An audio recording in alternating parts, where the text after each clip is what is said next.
Bismillahirrahmanirrahim. Assalamualaikum warahmatullahi wabarakatuh. Yang terhormat Bapak Andi B. Bayu Bawono, SE, MSI, PhD. Saya Pristika Yuniarti dengan NIM W100240010 dengan mata kuliah Sistem Akuntansi Sektor Publik. Saya akan sedikit menjelaskan mengenai materi Sistem Akuntansi di Lembaga Swadaya Masyarakat atau yang biasanya disebut dengan LSM. Akuntansi Lembaga Swadaya Masyarakat. Sebelumnya, apa sih akuntansi LSM itu? Nah, menurut Bastian, akuntansi LSM itu merupakan aktivitas yang tidak dapat dipisahkan dalam rangkaian pengelolaan kegiatan, baik itu dalam bentuk yang lengkap maupun akuntansi secara sederhana sekalipun. Serta akuntansi LSM juga sebagai sarana informasi mengenai penggunaan serta pengelolaan sumber daya bagi lembaga pemberi dana maupun publik. Sehingga dapat disimpulkan bahwa terdapat 3 hal pokok utama dari akuntansi LSM, yaitu penyediaan informasi, pengendalian pengelolaan, dan akuntabilitas. Kemudian yang selanjutnya adalah sifat dan karakteristik akuntansi LSM. Akuntansi merupakan kegiatan yang mengarah pada pencapaian hasil dalam tingkat tertentu dan bermanfaat bagi kehidupan LSM. Perbedaan sifat dan karakteristik organisasi LSM yang tergolong ke dalam organisasi nirlaba serta organisasi lainnya yang profit oriented dapat dilihat dengan membandingkan tujuan organisasi, sumber pendanaan, pola pertanggungjawaban, struktur keorganisasian, dan keanggarannya. Terlepas dari konsep idealita dan realitanya, organisasi LSM tidak bertujuan memperoleh laba, tetapi memberikan pelayanan dan penyelenggaraan seluruh aktivitas yang terkait dengan pemberian dana oleh suatu lembaga donor yang dibutuhkan maupun yang telah menjadi kegiatan rutin dalam LSM bersangkutan. Misalnya, apabila organisasi tidak mempunyai sumber dana yang jelas dan pasti daya dukung untuk melakukan pemberdayaan berkembang selaras dengan target keuangan. Secara konseptual, keuangan menjadi salah satu faktor yang mempengaruhi pemberdayaan organisasi.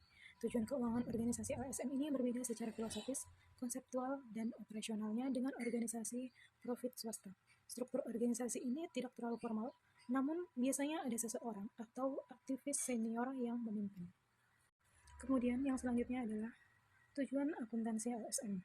Menurut Bastian, tujuan utama akuntansi dalam LSM adalah menyediakan informasi keuangan yang berguna bagi manajemen dan pihak eksternal, sehingga dengan informasi tersebut dapat digunakan untuk yang pertama itu memberikan informasi yang diperlukan agar pengelolaan dapat dilakukan secara tepat, efisien, dan ekonomis terhadap kegiatan serta alokasi sumber daya yang dipercayakan kepada organisasi.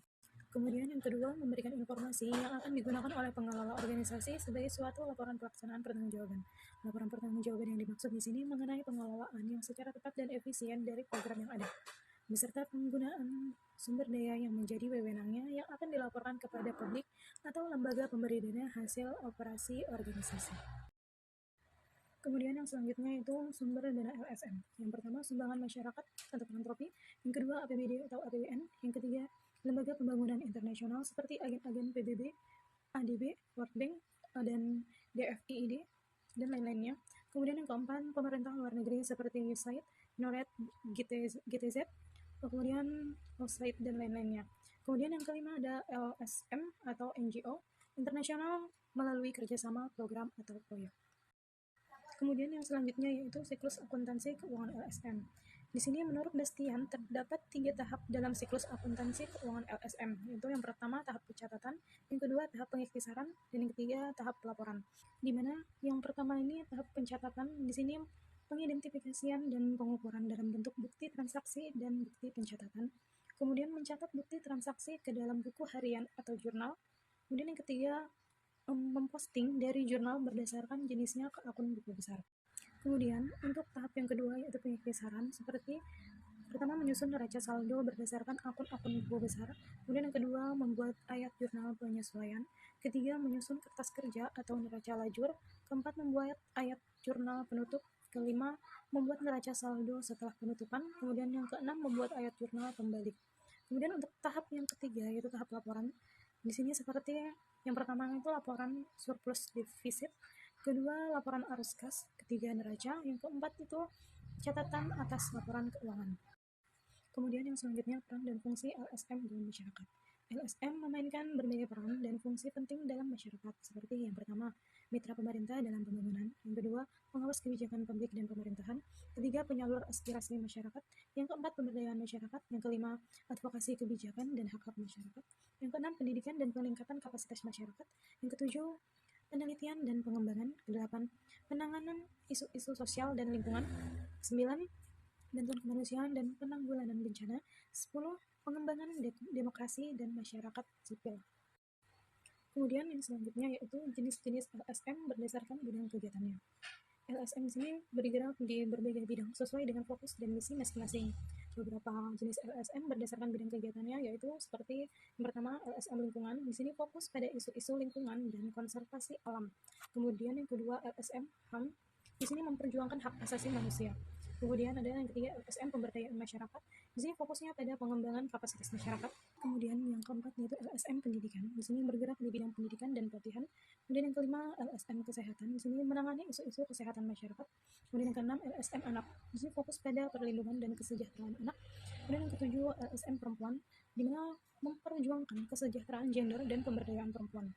Kemudian yang kedelapan LSM anti korupsi, fokusnya pada pemberantasan korupsi. Kemudian yang ke-9 LSM kemanusiaan bergerak di bidang bantuan kemanusiaan dan penanggulangan bencana. Kemudian yang ke-10 LSM advokasi kebijakan, melakukan advokasi untuk perubahan kebijakan.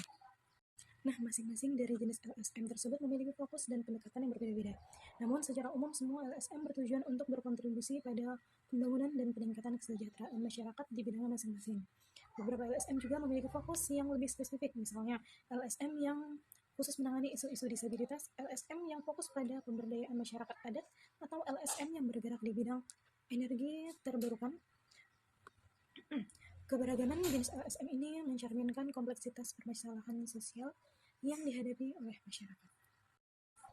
Kemudian untuk yang selanjutnya yaitu regulasi dan peraturan terkait LSM di Indonesia.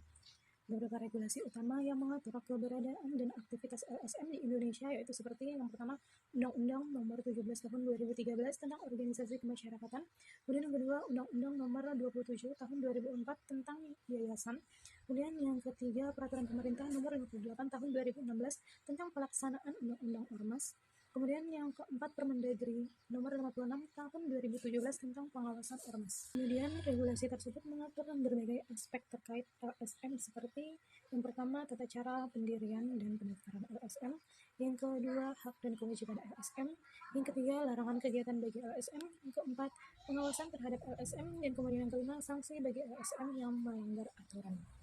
Kemudian yang selanjutnya itu contoh LSM terkemuka di Indonesia. Nah, yang pertama itu WALHI atau Wahana Lingkungan Hidup Indonesia merupakan LSM lingkungan tertua di Indonesia. Kemudian yang kedua ICW atau Indonesia Corruption Watch merupakan LSM yang fokus pada pemberantasan korupsi. Kemudian yang ketiga YLKI atau Yayasan Lembaga Konsumen Indonesia merupakan LSM yang memperjuangkan hak-hak konsumen. Kemudian yang keempat yaitu LBH atau Lembaga Bantuan Hukum merupakan LSM yang memberikan bantuan hukum bagi masyarakat tidak mampu. Kemudian yang kelima PKBI atau Perkumpulan Keluarga Berencana Indonesia merupakan LSM yang bergerak di bidang kesehatan reproduksi. Kemudian yang keenam Dompet Duafa merupakan LSM fokus pada pemberdayaan masyarakat dan bantuan sosial.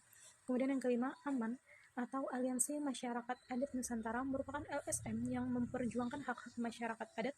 Kemudian yang kedelapan Yayasan Pulih yaitu LSM yang bergerak di bidang kesehatan mental dan trauma healing. Kemudian yang selanjutnya itu perbedaan LSM dengan organisasi lainnya. LSM memiliki beberapa perbedaan mendasar dengan jenis organisasi lainnya. Seperti yang pertama itu organisasi pemerintah dan LSM, di mana LSM bersifat independen, sedangkan organisasi pemerintah itu bagian dari struktur negara. Kemudian LSM didirikan oleh masyarakat, sedangkan organisasi pemerintah itu dibentuk oleh negara. Kemudian LSM itu lebih bersifat fleksibel, sedangkan organisasi pemerintah terkait dengan birokrasi. Kemudian perbedaan LSM dan perusahaan, di mana LSM berorientasi sosial, sedangkan perusahaan berorientasi profit. Kemudian LSM bersifat nirlaba, sedangkan perusahaan mencari keuntungan.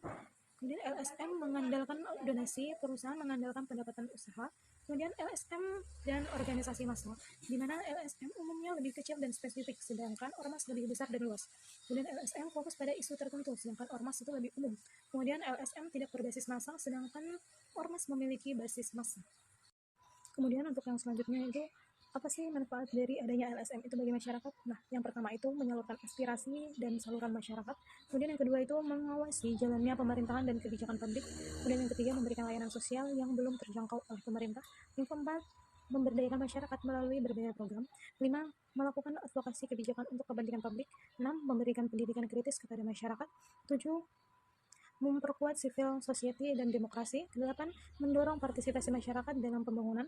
Kemudian yang ke-9, menjadi mitra pemerintah dalam pembangunan. 10. Memberikan bantuan kemanusiaan saat bencana. Kemudian setelah manfaat dari keberadaan LSM bagi masyarakat tadi, ada juga kelebihan dan kekurangan dari sistem akuntansi LSM bagi masyarakat.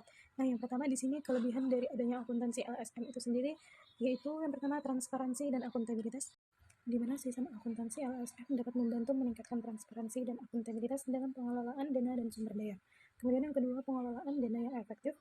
Sistem akuntansi LSM dapat membantu mengelola dana yang diterima dari donor atau sumber lain yang efektif dan efisien. Kemudian yang ketiga, pengawasan dan pengendalian. Di mana sistem akuntansi LSM dapat membantu melakukan pengawasan dan pengendalian terhadap penggunaan dana dan sumber daya.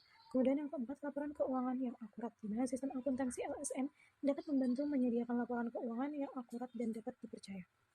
Kemudian setelah kelebihan dari sistem akuntansi LSM tadi, terdapat pula kekurangan dari sistem akuntansi LSM tersebut, yaitu yang pertama, biaya implementasi, di mana implementasi sistem akuntansi LSM dapat memerlukan biaya yang signifikan, terutama jika LSM tidak memiliki sumber daya yang memadai. Kemudian yang kedua, kompleksitas, di mana sistem akuntansi LSM dapat menjadi kompleks dan memerlukan pengetahuan dan keterampilan khusus untuk mengoperasikannya. Kemudian yang ketiga, ketergantungan pada teknologi, di mana sistem akuntansi LSM dapat tergantung pada teknologi sehingga memerlukan infrastruktur teknologi yang memadai untuk dapat berfungsi dengan baik. Kemudian yang keempat adalah risiko kesalahan, di mana sistem akuntansi LSM dapat memiliki risiko kesalahan jika tidak dioperasikan dengan benar atau jika terdapat kesalahan dalam penginputan data. Baik, itu tadi adalah pemaparan materi dari sistem akuntansi di lembaga swadaya masyarakat atau yang biasanya disebut dengan LSM. Mohon maaf atas kekurangan dan kesalahan saya dalam memaparkan materi yang masih banyak kurangnya. Sekali lagi mohon maaf. Terima kasih atas perhatiannya. Wassalamualaikum warahmatullahi wabarakatuh.